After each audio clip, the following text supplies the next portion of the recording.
Welcome back, Alpha. The markets are rolling on this magnificent Monday. Hopefully, you had a magnificent weekend. We are seeing a little bit of weakness to kind of start the week, as we did have a little bit of a higher open, about 0.2% of a gap up there on Monday.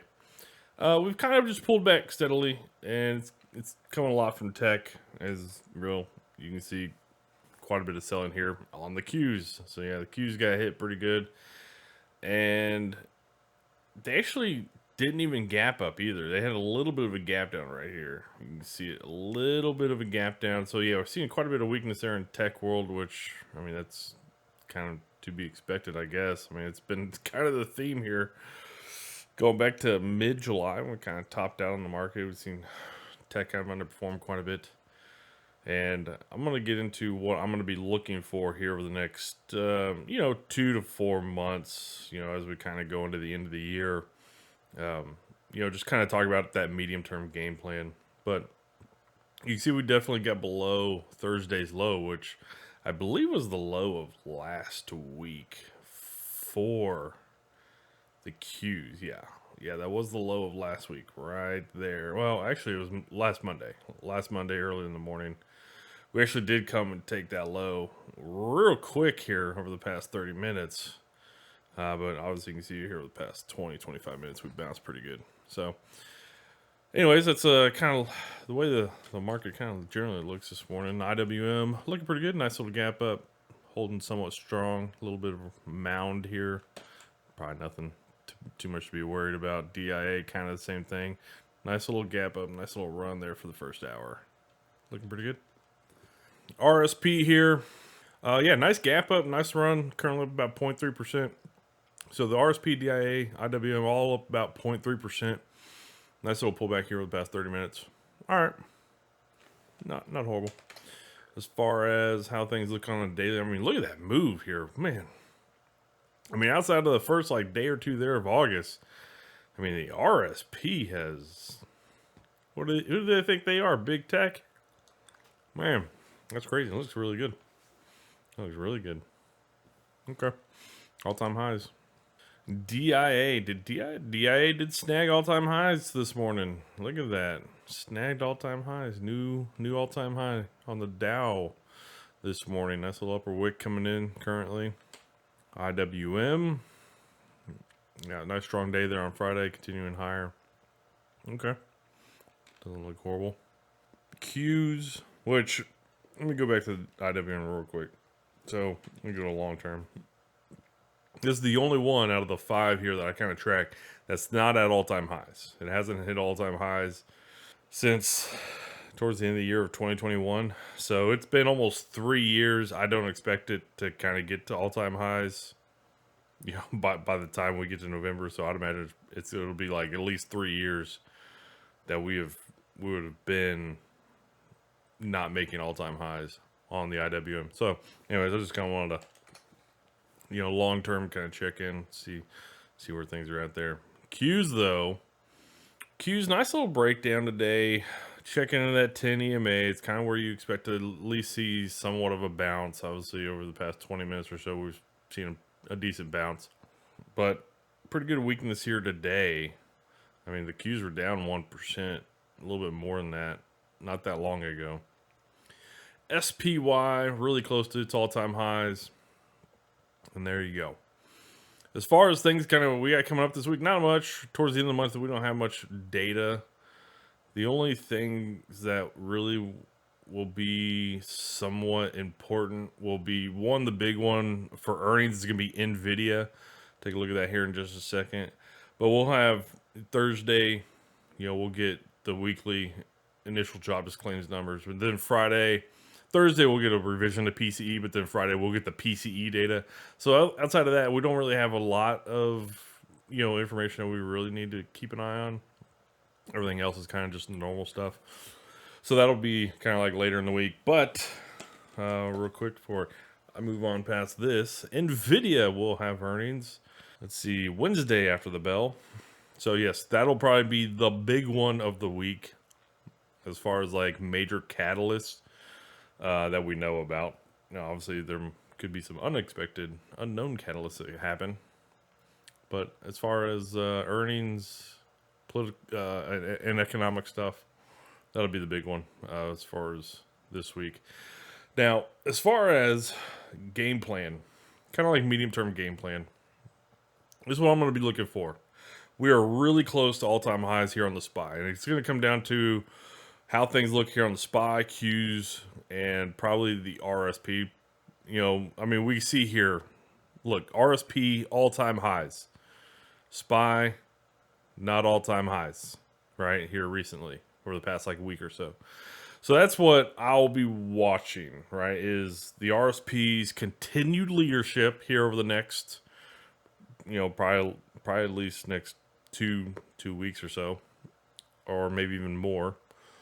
And what does the Qs do over this period of time? Okay, so this might last like 2, 3, maybe 4 months, and it'd be just curious to see. I have a hard time believing Nvidia's earnings is really gonna jumpstart, the Qs to just go on this massive run back to all time highs here within like 2 to 3 weeks. So that means we're going to have all of the other stocks, right? The 494 stocks that are now going to start to lead the market, and that will start to signify a pretty good topping of what has led the market for much over the past decade. And this will be a pretty large switch as well. Tech topped out in mid-July, and then we'll see maybe where things kind of line out across the RSP, the SPY, and the Qs here over the next, month to 4 months. Kind of see how things develop, but that's what I'm going to be looking for. I want to see kind of how things kind of go here over definitely over the next month. Like if because the SPY should be making new all-time highs maybe by the end of this week, maybe next week, early next week, something like that. I mean, they're so close that they should be, right? But the Qs are not close. The Qs are just not close. They had a very strong bounce here for much of August, but I mean, they got absolutely shredded for that second half of July, very start there of August. So that's what I'll be watching, is just kind of see, do the Qs. Let me bring up the old paintbrush here. Do we get a bounce off the Nvidia? Most likely we will. I mean, they're the only AI player, honestly. Yeah, there's nothing really to talk about there. Nvidia might have a great earnings or whatever. There might be some piggybacking off of into other tech names off of it, but I don't know. I wouldn't expect much. But anyways, if we start to see declining like that on the Qs, that would be one where I want to see what the SPY does. If we then start to see, obviously, the SPY goes higher, makes a new all-time high, and then starts to just kind of flatten out and do that when the Qs were, when the Qs are doing this, I think that's going to be a pretty significant sign, because we're kind of seeing that a little bit here over the past few days, right? We're seeing that here over the past few days of trading, where the Qs are down pretty good from that open that we had on Thursday. The RSP has skyrocketed higher, skyrocketed in flight. And the SPY it's kind of flat. It's not really doing a whole lot, right? It's kind of flat here. So obviously, if that scenario is to happen, you see that continued weakness, the SPY's flat, Qs are weak, you'll probably see the RSP doing exactly what it's doing and just continuing higher. That's supposed to be an arrow. Never mind. Disregard the horrible drawing there. But anyways, that's what I'm going to be looking for. And we're getting a little bit of that, over the past couple trading days. But that will be what I'm looking for, as that'll be a pretty large change of direction, a much larger picture change, not just like, oh, this happened over a week. No, that would wind up happening over like several months, maybe even a quarter, maybe even 2 quarters. You know, if it winds up going all the way into like October, November, that kind of thing, because that would happen. This topping action would happen in Q3. You know, maybe the SPY continues higher with the RSP, and maybe they top out in Q4. And then obviously you get the Qs that have a lower high there in Q4. So yeah, this could be a much larger picture. It's not one I wouldn't imagine you're trying to be like, oh my god, I got to get out now. Nah, you're probably fine. But that's just what I'm going to be looking for here the next probably month to 3-4 months. I don't think Nvidia is going to have a problem with earnings. So I think you're probably right now you're fine. Maybe we get to next earnings cycle. Maybe we look to change some things, but we're not there, and we don't need to really even talk about it until we get there. Plenty of things kind of going on. Also now VIX. It's up a little bit. Nice little gap up there on Monday. Monday gap up on VIX. At lower levels, down here at these lower levels, definitely below 20, you should expect a Monday gap up on the VIX. It happens almost every time, so it's not really a big deal. Anyways, DXY bouncing a little bit. It's just at a very interesting spot. Will it continue to bounce the rest of this week off of this level?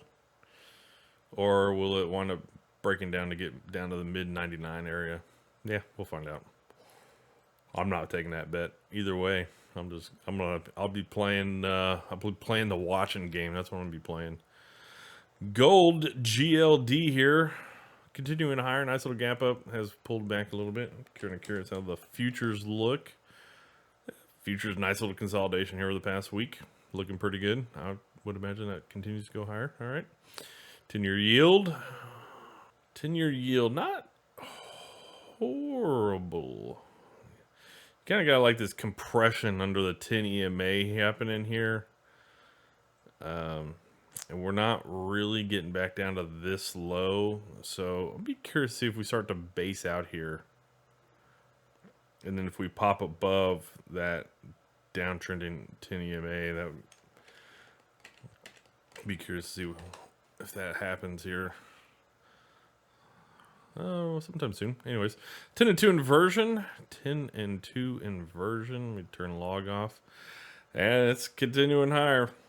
All right. And this might coincide with what we've seen in previous market cycles, where if over the next month, which doesn't look like a bad trajectory timeline, if over the next month or so we start to get back above and legit uninverted, that's typically when you start to see some major bearishness on the market. So that might coincide with maybe price action on the RSP, Qs, SPY, that kind of stuff. So if we start to see a lot more things giving that indication of, yep, time to be really careful, and we're seeing that across multiple different markets, then okay, then we'll address that and we'll make that change. HYG, high yield corporate bonds, not really doing a whole lot. Nice little rip here over the past few weeks. I would expect dip buyers on LQD as well. HYG, LQD. We've broken out. We've clearly broken out of some of these previous highs. Took a little bit, but I think we've clearly broken out now on some of those bonds. But yields can always change that. Understand something. If yields start to really climb, that could always change. It's always the double standard here on bond prices, because yields. As far as the TLT, not doing too bad. It's kind of flat. It's continuing its upward trajectory at least, but definitely just the inverse of how the 10-year yield looks. As far as, let's take a look at 2-year. 2-year looks a little bit more rollover-ish. Okay. 30-year. How's the longer terms look? The longer terms don't look as bad.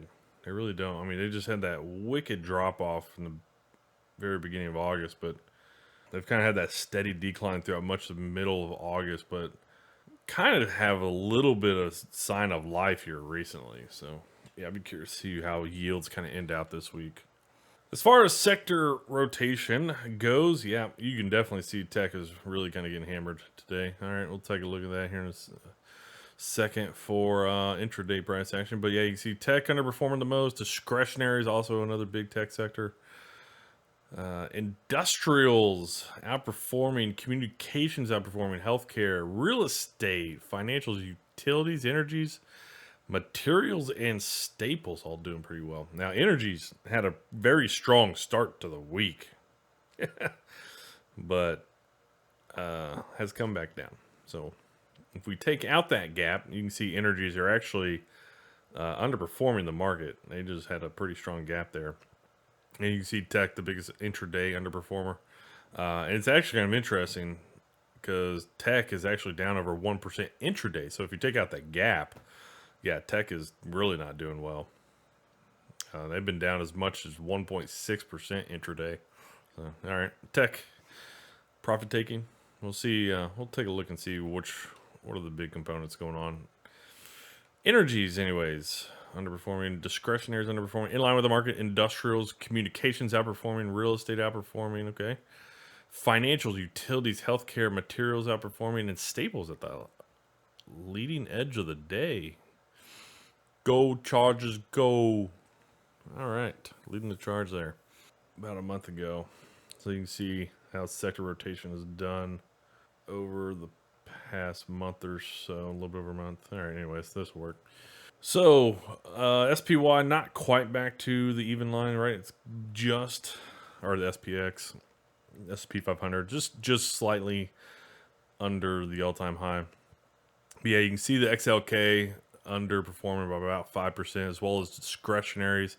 Energies, a little bit underperforming there. Not as volatile. Utilities, look at that. People were flowing into utilities. People flowing into real estate. Staples, which real estate makes sense, right? We've seen yields come down. So that makes sense. Staples, doing pretty good. So some defensive sectors. 3 of the top 4, all defensive sectors, are what is perceived traditionally as defensive sectors. Utilities are up 8% since that top that we put in back in mid-July. Yeah, staples, healthcare, financials, materials, communications, industrials.